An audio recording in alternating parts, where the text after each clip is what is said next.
Barik ala nabina Muhammadin al-hadi bil bayan wa ala alihi wa sahbihi ahli sidqi wal irfan, amma ba'du.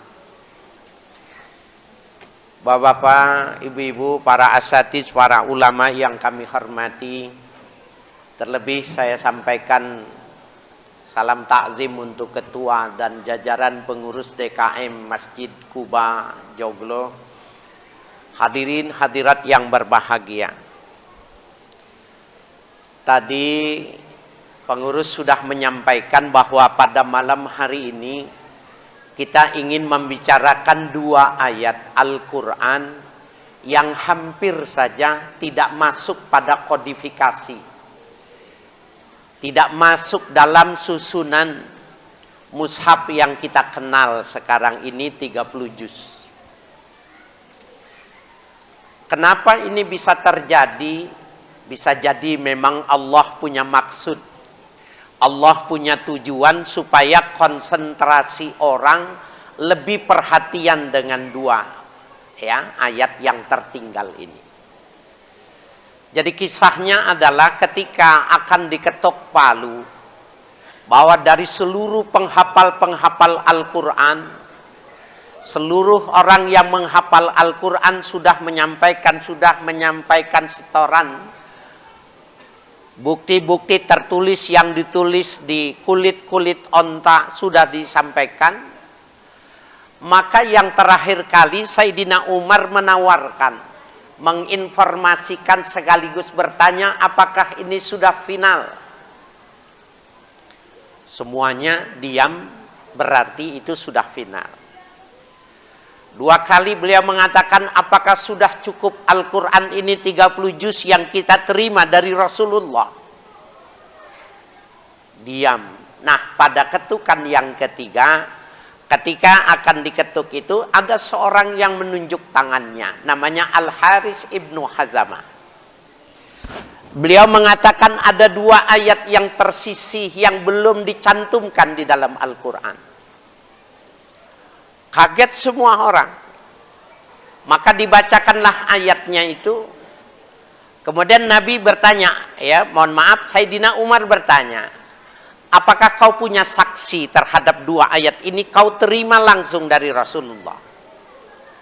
Al-Haris ibnu Hazamah mengatakan, aku tidak punya saksi, tapi aku mendengar langsung dari beliau. Maka Sayyidina Umar melihat dari Al-Haris ibnu Hazamah, orang yang baik, orang yang siqah, orang yang dobit, hafalannya bagus, maka diterima. Sehingga Sayyidina Umar mengatakan, lau kana salasa ayatin laja'altuha suratan haddah. Kalau saja yang tertinggal ini 3 ayat, maka niscaya akan aku jadikan satu surah tersendiri. Seperti inna a'tainakal kausar itu, Al-Kausar itu 3 ayat. Tetapi ini 2 ayat. Dan itu bisa jadi yang saya katakan Allah punya maksud kenapa ini tertinggal.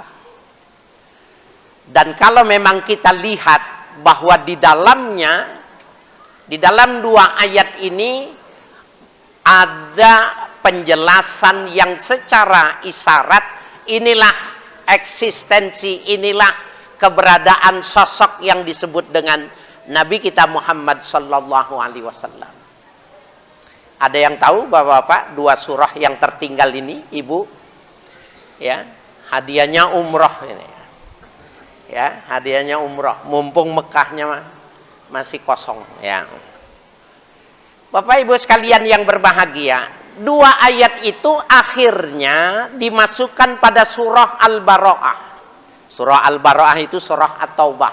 Nanti Bapak-bapak, Ibu-ibu di luar di rumah lihat surah At-Taubah.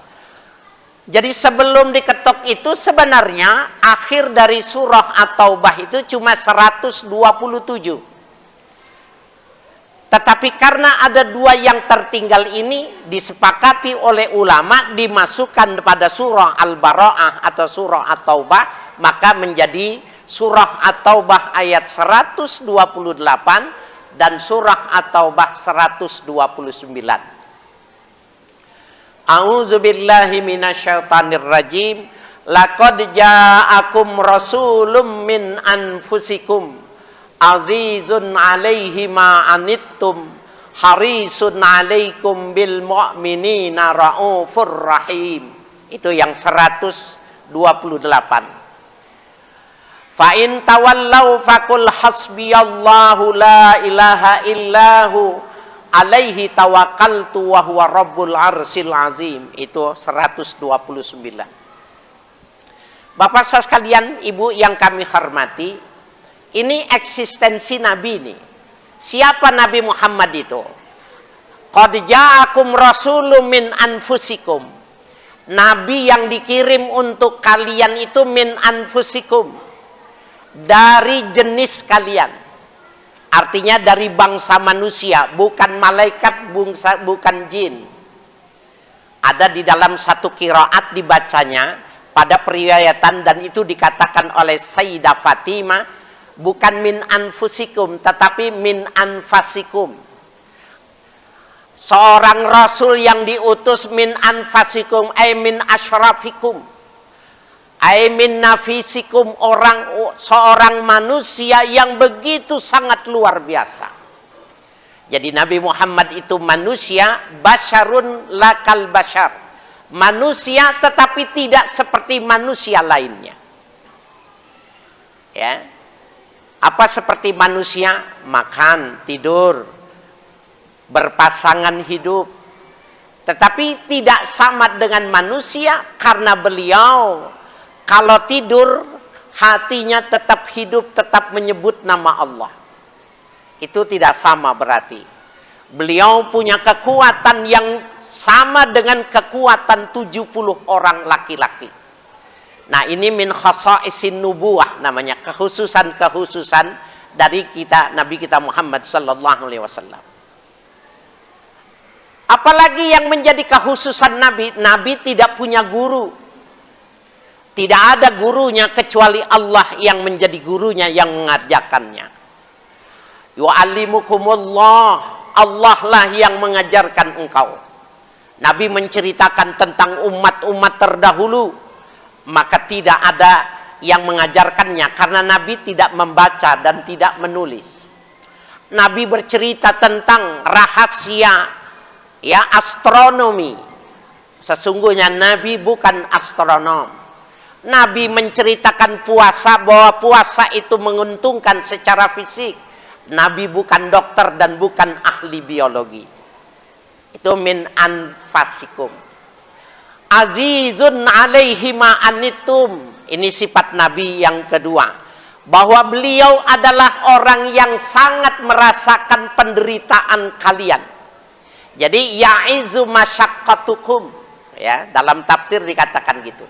Jadi kalau dia lihat ada umatnya, pengikutnya, ada manusia yang susah, dia lebih sakit ketimbang orang yang sedang menderita. Subhanallah. Bapak saudara sekalian, kalau ini menjadi model untuk kriteria seorang pemimpin, mentalitasnya semacam ini, subhanallah. Orang yang sangat luar biasa merasakan penderitaan orang lain. Kalau orang itu susah, maka Nabi lebih susah, sehingga berupaya untuk mengatasinya. Harisun alaikum. Yang ketiga, orang yang sangat ingin memberikan kebahagiaan kepada kalian. Ada tafsir yang mengatakan itu, kalau Nabi tidak bisa memasukkan seseorang itu ke dalam sorga, nangis. Beliau sedang duduk bersama sahabatnya seperti ini, ada jenazah lewat. Kemudian Nabi bertanya, siapa yang lewat itu? Jenazah siapa? Beliau sambil berdiri, kemudian bertanya, siapa itu lewat? Sahabat tidak menjawab, justru bertanya lagi, ya Rasul, dia yang lewat yang mati orang Yahudi, kenapa kau berdiri?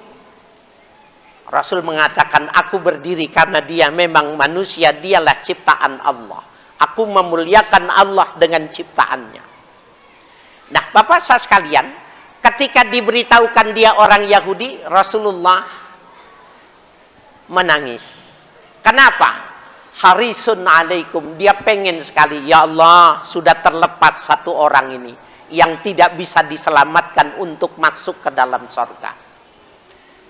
Subhanallah. Itu mengapa Bapak sekalian, kisah tentang malam nisfu Sa'ban itu adalah kaitannya karena Nabi pengen seluruh umatnya masuk surga.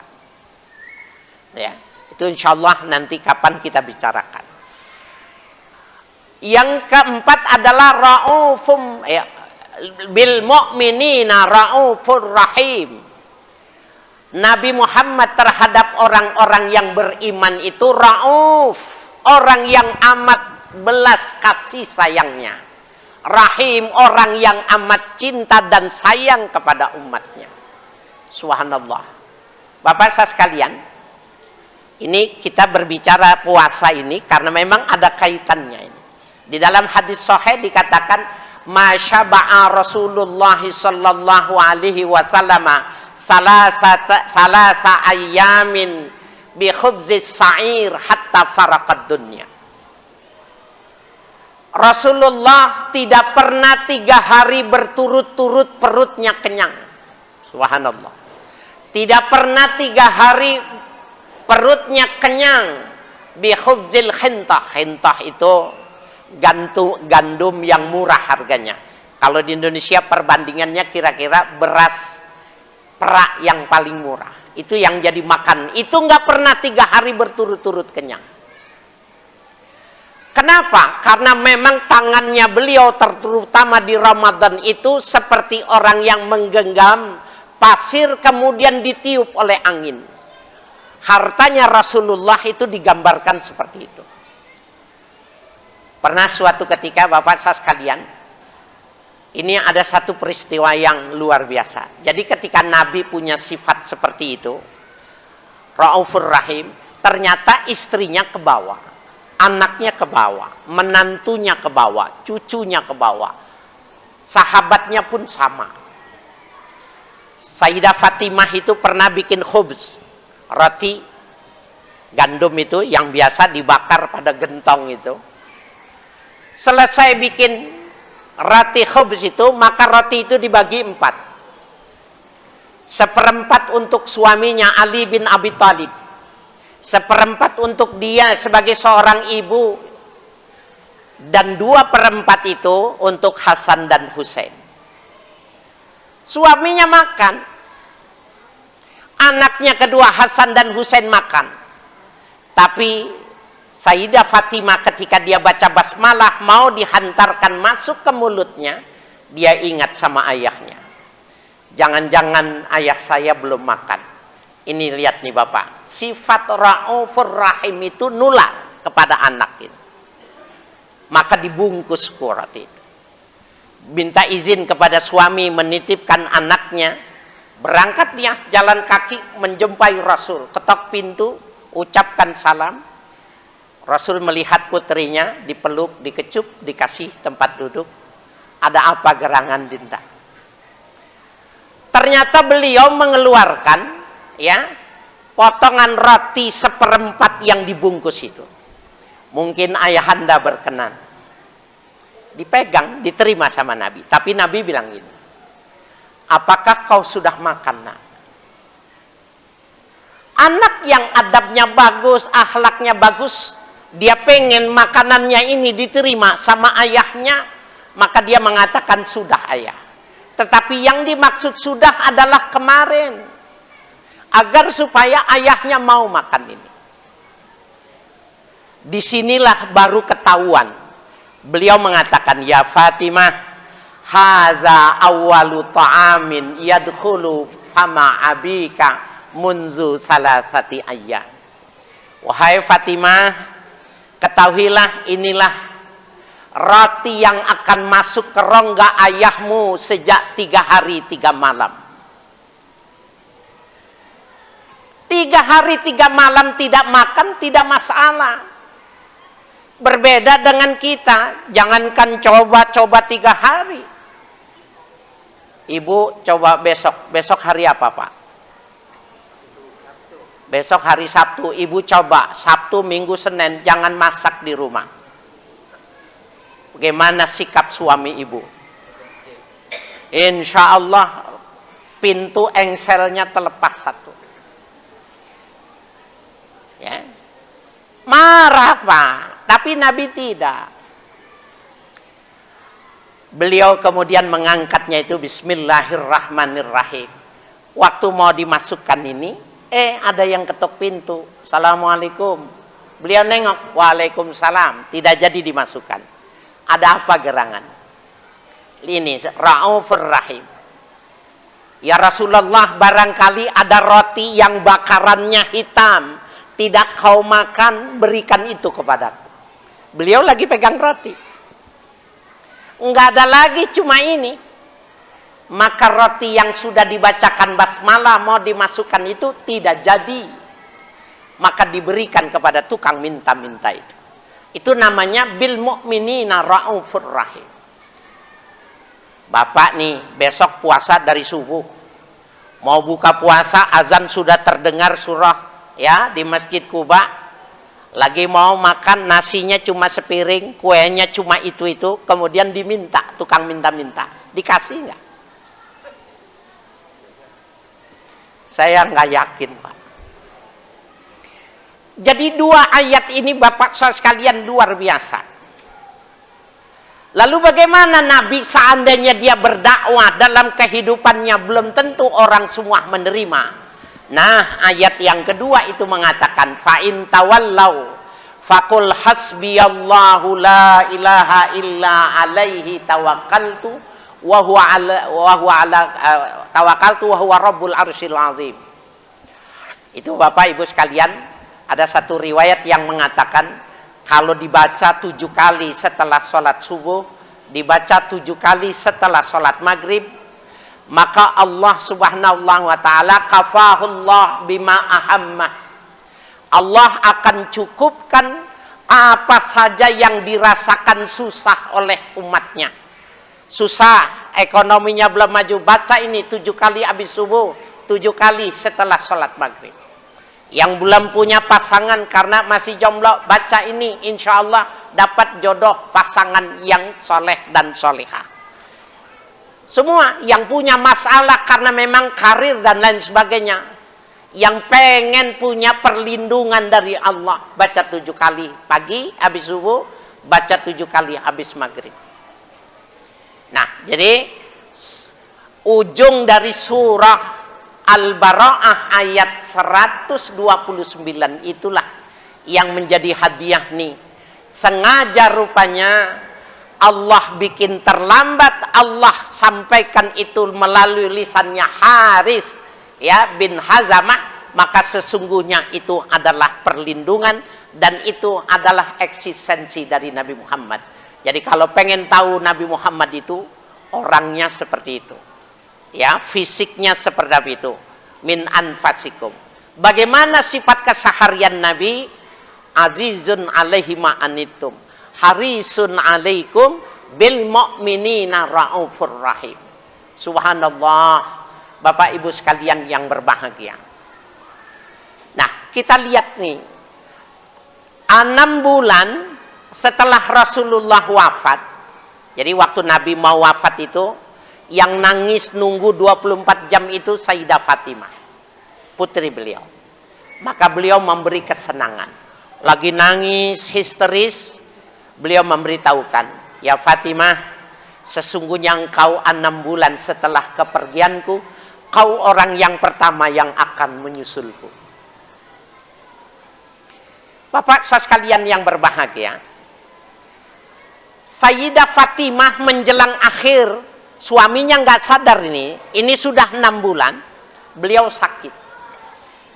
Ada riwayat mengatakan 18 hari tidak bangun dari tempat tidurnya, tidak makan, tidak minum, kurus. Dan di akhir hari terakhir ke-18 itu beliau sehat. Dan ini memang kadang-kadang suka begitu Pak. Orang tua kita sakit lama, kalau mau meninggal itu dikasih sembuh dulu sehari. Sehat ya. Keluarganya senang, meninggal dunia. Nah, pada saat dia sehat itu, bilang begini sama suaminya. Ana ashtahir rumman. Aku pengen sekali makan buah delima. Subhanallah. Buah delima, rumman. Cuma bedanya kalau di Mekah, rumman itu bisa sebesar gini. Berapalah harganya di pasar? Masalahnya sahabat Ali bin Abi Thalib nggak punya uang sama sekali. Akhirnya pergi ke tetangga, pinjam uang. Berapa besar pinjam uang? Seharga beli buah delima. Senang dia berangkat ke pasar, cari buah delima, bayar. Pulang bergegas, pingin memberikan kegembiraan. Cuma ini, 18 hari tidak makan, tidak minum, cuma minta ke buah delima. Subhanallah, di tengah jalan ada yang menepuk Sayyidina Ali.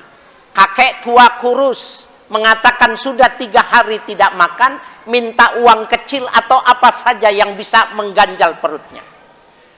Sahabat Ali bin Abi Thalib, aku tidak punya uang, aku tidak punya makanan, ini ada buah delima. Aku pinjam uang ini karena istriku sakit di rumah, pengen makan buah delima. Kakek tua orang itu bilang gini, ya sudah itu saja buat aku. Kalau itu istri bapak nggak punya duit, bapak beli buah delima boleh pinjam. Dia minta, bapak bilang nggak punya lagi, ini cuma ini boleh ngutang buat istri bapak. Tukang minta-minta, ya udah itu beruat buat saya, bapak kasih enggak? Yang bilang kasih saya mau lihat orangnya. Berat Pak. Tapi bukan sahabat Nabi kalau tidak cerdas. Dia cari pisau, dibelah dua. Dibelah dua. Kakek, aku tidak mungkin memberikan ini kepadamu semua. Karena ini adalah hajat dari istriku yang sakit. Dimakan begitu lahapnya karena tidak pernah makan. Dipeluknya dan diciumnya Ali bin Abi Thalib. Ya Ali, kau bukan cuma sahabat Nabi yang alim, ahli ibadah. Akhlakmu begitu mulia, kau pantas bersama Rasulullah di dalam surga, ya Ali. Sayyidina Ali tenang, kemudian minta izin pulang. Lari dia, ketok pintu, assalamualaikum. Kaget karena yang buka adalah istrinya. Sambil malu beliau mengatakan, Dinda, ini tadi utuh. Ini utuh, tapi di tengah jalan ada kakek tua mengatakan dia tidak makan sehingga aku tidak ikhlas, tidak enak, tidak karuan perasaanku, ku belah, ku berikan dia separuh. Subhanallah, Bapak, bagaimana sifat orang yang tertular dengan Raufur Rahimnya Nabi? Dipeluk suaminya. Karena dia masih sakit di pipinya, dia bilang, Kanda, kenapa tidak diberikan semua? Kenapa tidak diberikan semua? Ketika kau belah tadi, Allah cabut keinginanku. Allah kasih kenyang, kenapa tidak dikasih semua? Subhanallah, ajaran dari sebuah puasa yang luar biasa ketika dilahirkan, ketika puasa itu dilakukan dengan fisik dan secara rohaniah. Assalamualaikum warahmatullahi wabarakatuh.